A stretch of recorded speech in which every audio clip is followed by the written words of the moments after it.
네, 안녕하세요. 한의사 김영서입니다. 오늘은 자율신경 실조증에 관련해서 이야기 나눠보려고 합니다. 자율신경 실조증은 저도 겪었었고, 그리고 겪었기 때문에 이를 이겨내기 위해서 정말 많은 노력을 했었고, 실제로 저희 병원에서도 가장 많은 환자층을 구성하는 그런 애증의 질환이기도 합니다. 그래서 실제로 저도 학생 때 이 질환을 가지고 있었는데요. 식사를 잘 못하다 보니까 시험 기간 때 긴장을 해서 밥도 잘 못 먹고 근데 또 공부는 해야 되니까 포카리 스웨트로 식사를 대체해서 2달 만에 체중이 15kg 이상 감량이 된 적도 있었고요. 그런 과정에서 코가 같이 안 좋아져서 후각이 상실되기도 했었고 이명이나 이관기능 장애 혹은 메니에르 같은 어지럼증까지 이런 게 발생하기도 했습니다. 심한 소화불량과 이런 여타 증상들이 같이 겹치고 머리도 답답하고 멍하고 집중도 안 되고 가슴도 답답하고 그러다 보니까 도대체 이거는 무슨 병원에 가서 치료를 할 수 있는 건가? 어떤 과에서 이거를 맡겨서 치료를 받을 수 있는 건가? 이런 고민들을 되게 많이 했던 것 같아요. 당시에는 제가 한의대생이었기 때문에 이런 것들을 과연 어떤 식으로 치료해야 될지 아직도 잘 몰랐었고, 그래서 하나하나 이렇게 시도해 나가면서 공부해 나가던 과정이었습니다. 그래서 하나하나 실마리를 풀면서 이런 것들을 해결해 나가보자 하고 열심히 공부를 했었고, 지금은 이런 것들을 극복해서 대부분 질환들을 다 극복해서 건강을 되찾았습니다. 그래서 제가 이 건강을 되찾았던 방법들, 그리고 실제로 환자분들이 내원하셨을 때 이런 불편함을 가지고 계시기 때문에 어떻게 원인에 따라 치료받으시면 좋은지에 대해서 한의학적으로 말씀드릴 수 있는 것들을 말씀드려 보도록 하겠습니다. 실제로 증상은 이런 증상이 가장 많아요. 가슴이 답답하고 두근거리고 떨린다. 이런 불안에 관련된 증상. 이런 것들. 그리고 집중력이 떨어지고 기억이 안 되고 브레인 포그처럼 머리가 멍한 증상들. 혹은 없던 천식이나 이런 알레르기 증상이 생기는 것도 되게 많고요. 그리고 또 흔한 증상으로 소화가 안 되는 것들. 흔히 뭐 담적병이라고 많이 부르는데 뭔가 위장이 뭔가 꽉 이렇게 뭉친 것 같고 움직이지 않고 명치가 답답한 느낌 드는 것들. 그리고 이제 많이 또 호소하시는 게 불안하면서 잠을 잘 못 주무시는 것들. 이런 것들이 되게 많습니다. 혹은 여기 적어드린 것처럼 땀이 전체적으로 조절이 잘 안 돼서 땀이 너무 많이 나거나 긴장하면 우리가 땀이 나잖아요. 그런 것들. 혹은 땀이 나야 되는데 안 나는 상황. 그래서 되게 열이 나고 불편한 상황. 이런 것들도 되게 많이 말씀하십니다. 그리고 또 아래에 적어드린 손발을 이렇게 떤다든지, 그러니까 수전증이죠. 혹은 머리를 떤다든지, 혹은 전신이 전체적으로 근육이 긴장되어서 불편하다. 이렇게 많이 말씀을 해주세요. 그래서 이런 증상들이 여러 개가 반복되니까, 이거는 뭐 예를 들어서 브레인 포그는 신경과를 가야 하나? 두통은 내과를 가야 하나? 위주신경성 실신으로 자꾸 쓰러지고 어지러우면 이걸 어딜 가야 되지? 소화불량이 있으니까 내과에 가야 되나? 전신에 긴장감이 있으니까 이거는 어딜 가야 되지? 이렇게 다 고민을 하실 거예요. 그리고 실제로 여러 과를 전전하시고, 이거에 대해서 해결법을 찾으려고 하는데 어려운 분들이 정말 많습니다.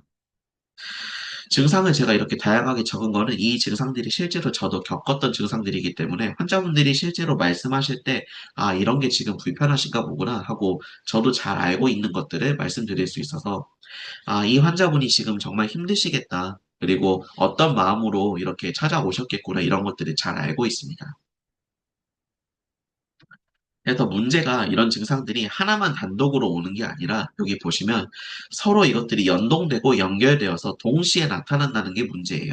그래서 뭔가 약물 하나나 처치 하나, 뭐 차단술 이런 것들을 받아도 호전이 되는 것들은 조금 있겠지만 다시 여러 증상들이 연결되면서 복합적으로 증상이 발생하기 때문에 뭔가 이 연결고리를 끊고 근본적인 원인을 처치하지 않으면 자꾸 이게 반복된다라는 거죠. 또 사람이 자기의 이런 생활 패턴이 있기 때문에 패턴을 무너뜨리고 살기가 굉장히 어렵잖아요. 그래서 이 패턴이 기본적으로 좀 진행된다는 점에서는 이 근본적인 원인을 잘 모르고 각각 증상만에 이렇게 국한해서 생각을 하기 때문에 이 원인을 파악을 못하고 처치를 받으시는 경우가 굉장히 많아요. 그래서 원인을 잘 파악하고 치료를 받으셔야 되는데 원인을 파악하고자 검사를 받으러 가면 실제로 특별한 검사에서 노출되는 게 없습니다. 특별한 이상이 없다고 나오는 경우가 굉장히 많아요. 뭐 예를 들어서 간단한 위염이나 이런 거는 발견될 수가 있는데 그거를 치료하려고 약을 복용해도 다른 증상이 반복되거나 불편함이 이렇게 시원하게 해소되지 않는다라는 거죠. 그럼 원인이 무엇일까 분석해 봤을 때 가장 특징적인 것은 이겁니다. 수면 패턴이 깨질 때 잘 나타난다는 거예요. 특히 새벽 1시부터 5시 가장 어두운 시간에 깊은 잠을 잘 못 주무시고 주무시는데 자꾸 깨거나 이 밀도 있는 수면이 떨어지는 분들에서 가장 많이 나타나고 흔합니다. 그리고 이 조건을 가지지 못하는 분들, 뭐 예를 들어서 공부를 많이 해야 되는 수험생 혹은 야간 근무나 교대 근무하시는 분들, 이런 분들에서 이 수면이 질이 좋지 못하면서 굉장히 많이 이런 질환들이 유도가 됩니다. 이유가 뭐냐면 자율신경은 기본적으로 교감신경과 부교감신경으로 구분이 되는데요. 교감신경이 주무실 때는 가라앉고 부교감신경이 역으로 활성화되면서 이 신경이 이렇게 역전이 됩니다. 즉, 부교감신경이 위로 올라갈 때는 몸이 회복되게끔 이런 충전 모드가 되는 건데 이 충전 모드가 주무실 때 실행이 되지 않으면 마치 우리가 휴대폰을 매일 사용하잖아요. 휴대폰을 사용하고 저녁에 충전하면서 이렇게 주무시게 되는데 이 충전을 안 하고 다음날 똑같이 휴대폰을 사용하려면 어떻게 될까요? 방전이 돼 있거나 휴대폰 배터리가 적게 되어 있죠. 이것들이 반복되게 되면 휴대폰을 사용할 수가 없게 됩니다. 사람도 마찬가지예요. 그래서 이 주무시는 게 가장 중요하고 주무실 때 교감신경과 부교감신경이 이렇게 역전되는 게 가장 중요합니다. 그래프를 보시면 이렇게 제가 설명해 놨는데 교감신경이 내려가고 부교감신경이 올라가서 이 맞닿는 지점이 주무시는 시점이에요. 그래서 이 시점이 새벽 1시가 넘으면 좋지 않습니다. 새벽 1시부터 5시 사이에 깊은 잠을 주무셔야 돼요. 그리고 이거에 유발되는 이런 수면 불편함을 유발하고 자율신경 불균형을 유발하는 요인으로 마찬가지로 커피나 홍차, 녹차 이런 카페인 음료를 자주 드시고 또 특성상 자주 이렇게 복용하시는 분들에서 이런 자율신경 실조증이 많이 발생하고요. 아까 말씀드린 야근, 교대 근무, 시험 준비 이런 분들에게서 잘 발생하기도 합니다. 혹은 몸이 더욱 예민해질 때 교감신경이 더욱 항진되어 가지고 아까 말씀드린 교감신경이 내려가고 부교감신경이 올라가 줘야 되는데 이게 잘 안 되는 분들. 그러니까 몸이 항시 항진되고 긴장되어 있는 예민한 분들에게서 잘 나타난다 보시면 될 것 같습니다. 정말 놀라운 것은 이런 패턴이 대체로 성실하고 책임감이 강하고 스스로를 어떤 목표를 위해서 몰아붙이는 분들한테 잘 나타난다는 거예요. 그래서 정말 아쉬운 게 더 열심히 해야 된다. 지금은 멈출 수 없다. 이런 마음이 몸의 긴장을 풀지 못하게 만들고 이런 자율신경이 쉴 틈을 만들지 못해서 결국에는 스트레스랑 긴장, 경쟁심, 압박감이 반복되게 되면 교감신경은 항진이 되고 부교감신경은 그 기능을 다하지 못해서 이게 점점 밸런스가 무너지게 되는데 이 이격이 커질수록 이제 실조증이 발생하게 되는 것이죠. 그래서 검사 방법은 저 같은 경우에는 환자분들이 오시면 예를 들어서 제일 중요한 진맥이죠. 맥진.